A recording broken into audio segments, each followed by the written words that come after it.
غوث پاک کا مرید کبھی بےکس اور مضطرب نہیں ہو سکتا، اگر ہوگا تو ایک رات کے لیے ہوگا اور پھر کبھی نہیں ہوگا۔ بس میں اب اس پر اپنی گفتگو مکمل کرتا ہوں۔ حضور غوث اعظم اپنے مریدوں کی شان خود بیان کرتے ہیں۔ لوگ کہتے ہیں اپنی شان بیان کی، میں نے کہا مرید کی شان بیان۔ غوث پاک فرماتے ہیں میرے مرید پر میرا سایہ ایسا ہے جیسے زمین پر آسمان کا سایہ۔ آپ کیا سمجھتے ہیں غوث پاک کا؟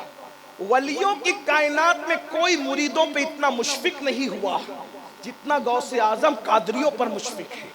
نبیوں کی کائنات میں کوئی امت پر اتنا مشفق نہیں جیسے سید العالمین خاتم النبیین اپنی امت پر مشفق ہے۔ حضور کی شفقتوں کا صدقہ حضور غوث اعظم کو ملا ہے۔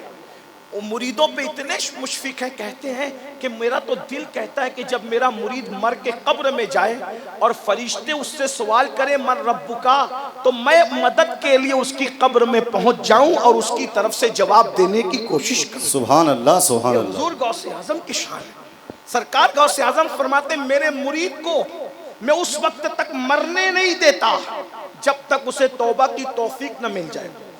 غوث پاک فرماتے ہیں میرا مرید اگر مشرق میں اور میں مغرب میں ہوں اور اس کی بے ستری ہو تو میں اس کی ستر پوشی کرتا ہوں، اسے ٹھوکر لگے تو میں اس کا ہاتھ پکڑ کے تھام لیتا ہوں۔ یہ حضور غوث اعظم کا فرمان۔ غوث پاک کہتے ہیں کسی کو مجھ پہ قیاس نہ کرنا اور مجھے کسی پہ قیاس نہ کرنا، میں کسی کی طرح نہیں، کوئی میری طرح نہیں۔ انی عالم و مالا تعلمون کا راز بن کر کے آیا ہے، اسے عبد القادر جیلانی کہتے ہیں۔ میں حوالے کے ساتھ پڑھ دوں کیونکہ غوث پاک کی فضیلت آج کل اہل بدعت کو ہضم نہیں ہوتی۔ زبدۃ الاثار میں شیخ عبدالحق محدث دہلوی جیسے محدث نے لکھا ہے، یہ کہانی قصوں کی کتاب سے نہیں پڑھی جا رہی ہے بات، یہ اس محقق کی کتاب سے پڑھی جا رہی ہے جس کو محقق علی الاطلاق کہا جاتا ہے۔ شیخ عبدالحق محدث دہلوی رحمت اللہ علیہ لکھتے ہیں کہ غوث پاک فرماتے مجھے کسی پہ قیاس نہیں کرنا، کسی کو مجھ پہ قیاس نہیں۔ اسی لیے تو جس جماعت میں غوث اعظم نہیں ہے لوگ نبی کو اپنی طرح کہنے لگے۔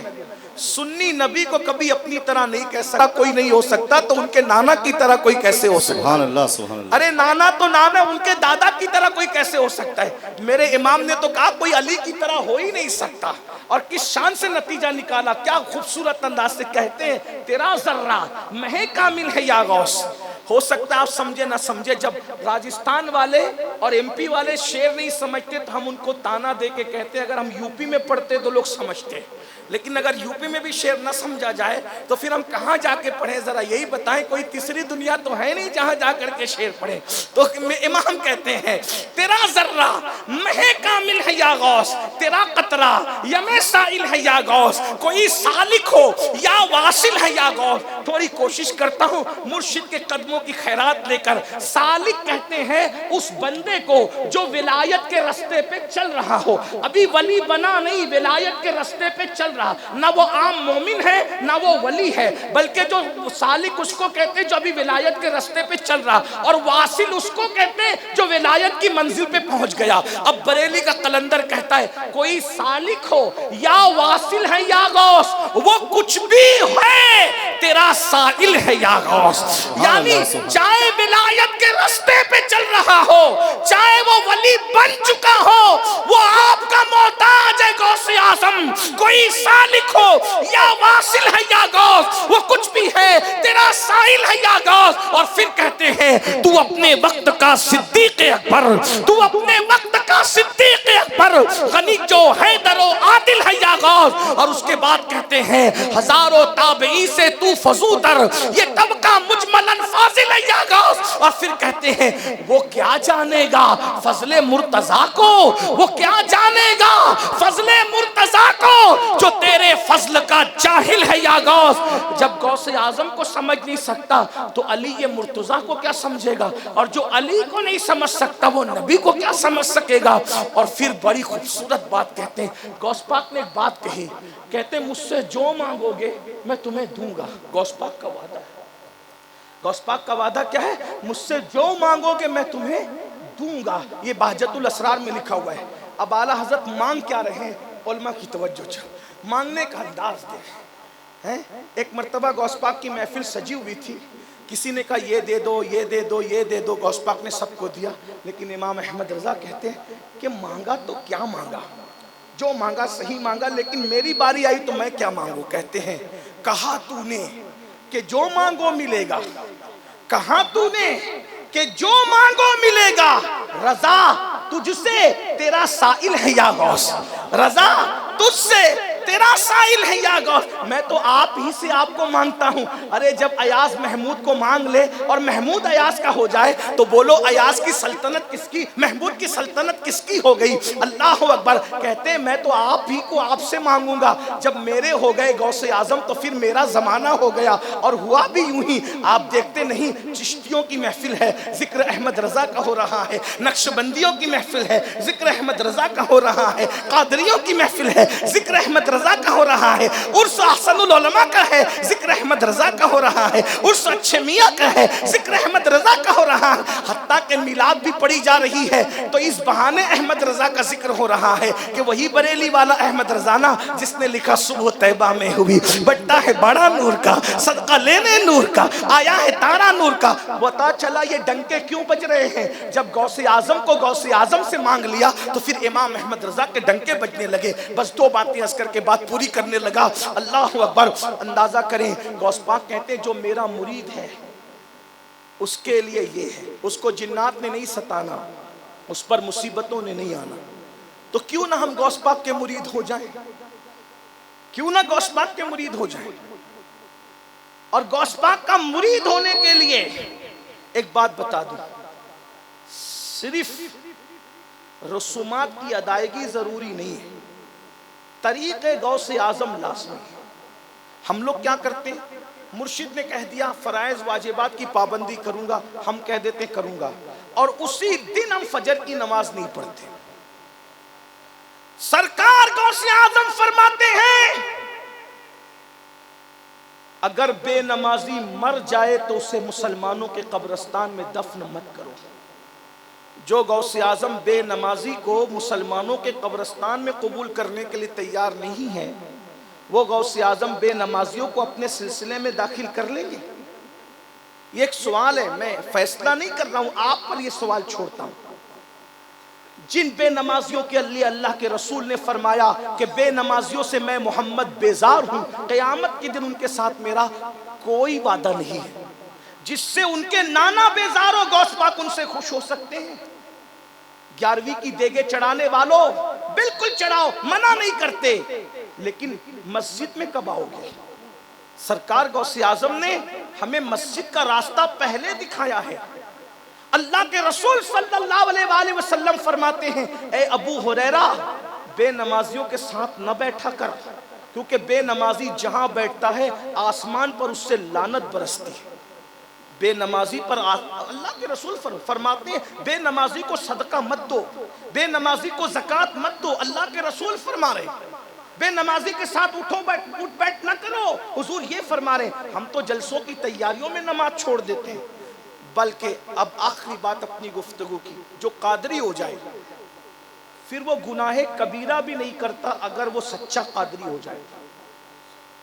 غوث پاک کا کیا کرم ہے قادریوں پر، اگر کوئی بڑی مصیبت آنے والی ہو تو غوث پاک اس کو خواب میں دکھا کے حقیقت میں بچا لیتے ہیں، اور غوث پاک کا مرید اگر گناہ کبیرہ کرنے والا ہو تو بھی اس کو خواب میں دکھا کے حقیقت میں بچا لیتے ہیں۔ ہوا کیا، ایک قادری مرید تھا، اس کی قسمت میں 100 مرتبہ بدکاری لکھی ہوئی تھی۔ بدکاری، میں اپنا نام نہیں لیتا مرشد کے ادب سے، ورنہ منبر پہ میں کچھ کھل کے بات کرنے کا عادی ہوں۔ بدکاری سب سمجھ گئے نا، سب سمجھدار لوگ ہیں، تو بدکاری اس کی قسمت میں 100 بار لکھی ہوئی تھی۔ لیکن جب غوث پاک کا مرید ہوا تو خواب میں اس نے 100 مرتبہ زنا کیا ایک ہی رات میں، اور جب بیدار ہوا تو اس پر خواب کا اثر بھی تھا، ناپاکی کا اثر بھی تھا۔ جلدی جلدی سے غسل کیا اور کانپتے ہوئے خانقاہ قادریہ کا رخ کیا، غوث پاک کی خانقاہ کا رخ کیا۔ جب گیا اس سے پہلے کہ سوچا مرشد کو بتاؤں کیسے، تو پیر تو روشن ضمیر تھے نا، اللہ کے شہروں کو ایسے دیکھتے تھے جیسے ہتھیلی پہ رائی کا دانا۔ نظر تو الہ بلاد اللہ جمعا، کہ میں اللہ کے شہروں کو ایسے دیکھتا ہوں جیسے ہتھیلی پہ رائی کا دانا دیکھتے۔ اللہ اکبر۔ تو مرشد نے پہلے ہی کہا کہ جو میرا مرید ہو جاتا ہے میں اس کی حقیقت کو خواب میں تبدیل کر کے اس کو بچا لیتا ہوں۔ یہ غوث پاک کا مرید ہونے کا فائدہ۔ اور دوسرا یہ تو گناہوں سے بچا لیتے ہیں، مصیبتوں سے بھی بچا لیتے ہیں۔ ایک تاجر تھا، اس کو دنیا ابو المظفر کہتی تھی، ابو المظفر تاجر۔ ایک دن وہ تجارت کے لیے جانا چاہتا تھا دوسرے ملک۔ آج کل فلائٹ سے جاتے ہیں، صبح جاتے ہیں، شام تک واپس دبئی سے ہم آ جاتے ہیں، لیکن وہ دور تو ایسا تھا، گھوڑوں کا دور، کھچروں کا دور۔ تو غوث پاک رضی اللہ تعالیٰ کا دور تھا، وہ تجارت کے لیے دوسرے ملک جانا چاہتا تھا۔ اس زمانے میں ایک بہت بڑے ولی تھے جو غوث اعظم کے استاد بھی تھے، شیخ حماد۔ ان کے پاس وہ گیا اور جانے کے بعد کہا، حضور میں سفر پہ جانا چاہتا ہوں، تجارت کے لیے جاؤں؟ انہوں نے فرمایا نہیں جا سکتے تم۔ کیوں؟ کہا کہ سفر میں جاؤ گے تو میں دیکھ رہا ہوں کہ تم قتل کر دیے جاؤ گے، تمہارا مال چھین لیا جائے گا۔ کیونکہ وہ ولی تھے، واقعی ولی تھے، اور ولی لوح محفوظ پڑھتا ہے، تقدیر پڑھتا ہے۔ ہر ولی تقدیر پڑھ سکتا ہے مگر تقدیر بدل نہیں سکتا۔ یہ ہر ولی کی شان ہے کہ لوح محفوظ پڑھے، مگر اس میں تصرف کرنا ہر ولی کی شان نہیں ہے۔ اب تاجر تو تاجر لوگ کا حال یہ ہے کہ ایک جگہ فتویٰ پوچھے، مرضی کا جواب نہ ملے تو دوسرا مفتی پکڑتے ہیں، ہے نا ایسا ہی؟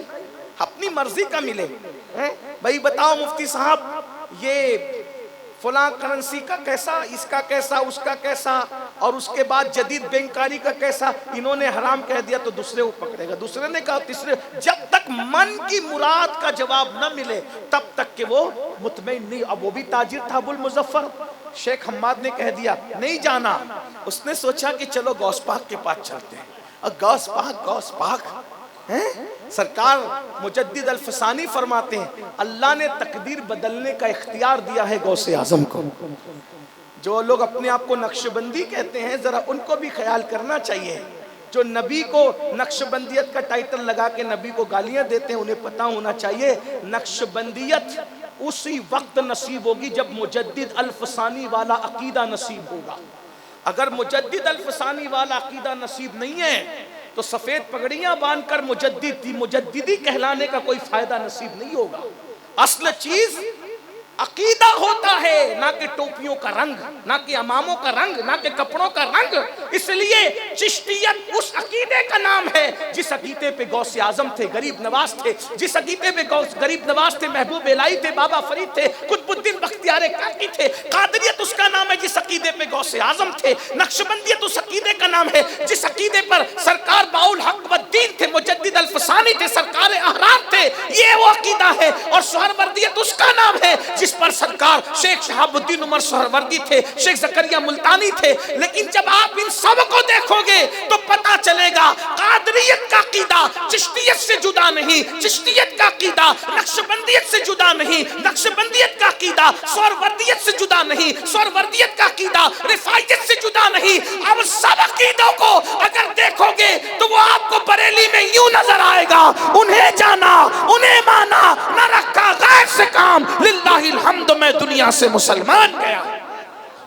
شیخ حماد کے پاس گئے، ابو المظفر جا کہتے ہیں حضور میں تجارت کے لیے جانا چاہتا ہوں۔ میں جاؤ، اجازت ہے جاؤ۔ اب انہوں نے منع کیا، یہ کہتے جاؤ۔ وہ چلا گیا۔ جب چلا گیا تو خوب کما کے منافع کما کے واپس آ رہا تھا، نہانے کے لیے گیا تو پیسوں کی تھیلی، مال کی تھیلی حمام میں لٹکائی، نہایا اور بغیر تھیلی لے واپس ہو گیا۔ تھوڑی دیر کے بعد نیند آئی، سوئے تو کیا دیکھا، ڈاکو آئے، پورا قافلہ لوٹا، اس کو بھی قتل کیا۔ جب یہ خواب سے اٹھے تو تھر تھر کانپ رہے تھے، خون کا اثر بھی گردن پہ محسوس ہو رہا تھا، خواب کا اتنا اثر تھا۔ جلدی سے اٹھے، صحیح سلامت دیکھا، دھیان آیا میرا مال تو میں نے حمام چھوڑایا۔ حمام میں گئے، تھیلی لی اور جلدی سے بغداد شریف کی طرف آئے۔ اب سوچا پہلے غوث پاک سے ملوں کہ پہلے شیخ حماد سے ملوں۔ خدا کا کرنا یہی سوچ رہے تھے کہ رستے میں شیخ حماد مل گئے اور میں بیٹے جلدی جا شیخ عبد القادر جیلانی کے پاس جا، میں نے جو کہا تھا وہی تیری تقدیر میں لکھا تھا، لیکن شیخ نے 70 مرتبہ تیرے لیے اللہ سے دعا کی اور تیری لکھی ہوئی تقدیر کو بدل دے۔ جا ان کے پاس جا۔ اور اس کے پاس جب وہ شیخ ابو المظفر غوث پاک کے پاس گئے تو غوث پاک کو بیٹھا ہوا پایا، آ کر کے کہا اب دیکھو شیخ حماد ادھر بھیج رہے ہیں، لیکن غوث پاک یہ نہیں کہہ رہے کہ شیخ حماد کو کچھ نہیں پتا تھا اور اس نے جھوٹ بولا، غلط بولا، استغفر اللہ، ایسا نہیں۔ یہ ولی ان کا در بتا رہے، اب یہ ولی ان کی شان بتا رہے۔ کہا شیخ حماد نے جو کہا تھا بیٹا سچ کہا تھا کہ تو قتل ہو جاتا، مارا جاتا، نقصان اٹھاتا، لیکن اللہ نے مجھے یہ مقام عطا کیا ہے کہ میں نے 70 مرتبہ اللہ سے تیرے لیے دعا کی اور اللہ نے 70 بار میری دعا کی برکت سے تیری تقدیر کو یوں بدل دیا کہ حقیقت کو خواب میں تبدیل کر دیا۔ یعنی اگر تو قادری ہو جائے تو تیری مصیبتیں اللہ تجھے خواب میں دکھا کر حقیقت میں بچا لیتا ہے۔ تو بولو قادری ہونے کا کتنا بڑا فائدہ، دنیا میں بھی فائدہ، آخرت میں بھی۔ اب مہاراجا سے بہتر قادریت ہمیں کہاں مل سکتی ہے؟ بھائی قادریت سب جگہ کی قادریت ہی ہے، لیکن مہاراجا کی قادریت کی شان کیا ہے؟ جو ہم تو بہت چھوٹے لوگ ہیں، ہم بہت پڑھے لکھے نہیں، لیکن جتنا ہم جانتے ہیں اپنے بزرگوں سے سن کے یہ کہ حضور صاحب البرکات رضی اللہ تبارک و تعالی عنہ، ان کی خواب میں حضور غوث اعظم آئے، خواب کا ذکر، عالم بیداری میں بھی انہوں نے غوث اعظم کی زیارت کی، یہ بھی روایت موجود۔ بہرحال سرکار غوث اعظم نے فرمایا برکت اللہ تم میرے سلسلے کا اجرا کرو، قادری سلسلے کا اجرا کرو، اور فرمایا جو تیرے ذریعے سے اور تیرے خلفاء کے ذریعے سے قیامت تک قادریت میں مرید ہوگا اس کو بخشش کرا کے جنت میں لے جانا میری ذمہ داری ہے۔ ہاں اسی لیے برکاتیت بہت فروغ پائی۔ بر صغیر میں سلسلہ قادریہ کا سب سے زیادہ فیضان جہاں سے تقسیم ہوا ہے اسے مہریرہ مطہرہ کہتے ہیں۔ بریلی شریف میں اگر مفتی اعظم کی شکل میں کوئی قادریت بانٹ رہا ہے تو ان کی غلامی کا رشتہ مہریرہ شریف سے جڑا ہوا ہے۔ امام احمد رضا کی شکل میں جنہوں نے قادریت کا فیضان بانٹا ان کا غلامی کا رشتہ مہریرہ مطہرہ سے جڑا۔ گھوسی میں حضور صدر الشریعہ بدر الطریقہ کی شکل میں علامہ امجد علی رحمت اللہ علیہ کی شکل میں جس نے قادریت کا فیضان بانٹا اس کا غلامی کا رشتہ مہریرہ مطہرہ سے جڑا ہوا۔ پیلی بھیت میں حضور شیربیش اہل سنت حضرت علامہ حشمت علی خان رحمت اللہ علیہ کی شکل میں اگر کوئی قادریت کا نمائندہ نظر آیا ان کی غلامی کا رشتہ مہریرہ مطہرہ سے جڑا ہوا۔ علامہ ظفر الدین بہاری اگر بہار کی سرزمین پر قادریت کا فیضان بانٹ رہے ہیں غلامی کا رشتہ مہریرہ مطہرہ سے۔ سید سلیمان اشرف بہاری اگر علی گڑھ میں بیٹھ کر قادریت کا فیضان بانٹ رہے تھے ان کا غلامی کا رشتہ سرکار غوث اعظم سے جڑا ہوا، ان کا غلامی کا رشتہ مہریرہ مطہرہ سے جڑا ہوا۔ بدایوں میں اللہ اکبر سیف اللہ